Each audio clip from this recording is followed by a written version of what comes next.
Welcome back to Chronicles on the Focus, the podcast where we delve into the fascinating details of the world around us. I'm Bob, and as always, I'm joined by the brilliant Alice. Hey there, Bob. Ready to get into the nitty-gritty of some calendar quirks today? You bet, Alice. Today we're diving into the concept of leap years, those extra days we get every 4 years. You'd think it'd be straightforward, but there's more to it than meets the eye. Tell me about it. I mean, I always appreciated the extra day to celebrate, but I never really thought about the history behind it. Who came up with this whole leap year thing anyway? Well, Alice, it's all thanks to Julius Caesar. He was a big fan of keeping things organized, and his Julian calendar, introduced back in 45 BC, was a revolution. Wow, that's ancient. I always assumed leap years were a more modern invention. So what did Caesar's calendar change? Before Caesar, the Roman calendar was a bit of a mess. They had this lunisolar thing going on, adding extra months when needed to stay in sync with the moon and the seasons. But Caesar decided to simplify it all by making it a solar calendar,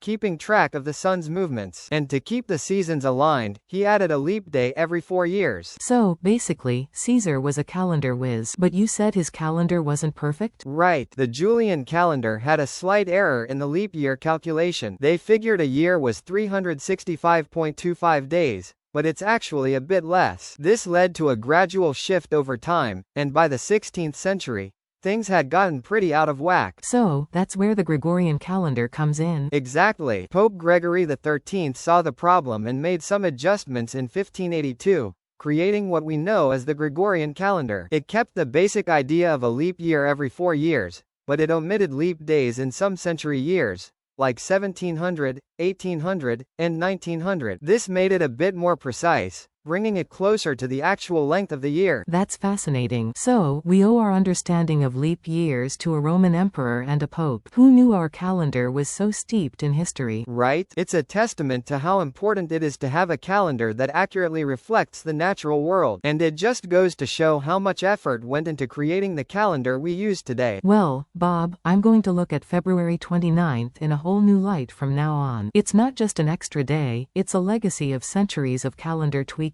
Absolutely. And who knows, maybe one day we'll see more adjustments as scientists learn more about Earth's orbit and rotation. But for now, let's enjoy the extra day when it comes. That's the spirit, Bob. Thanks for this insightful look into the world of leap years. Always a pleasure, Alice. Until next time, keep those calendars handy, folks.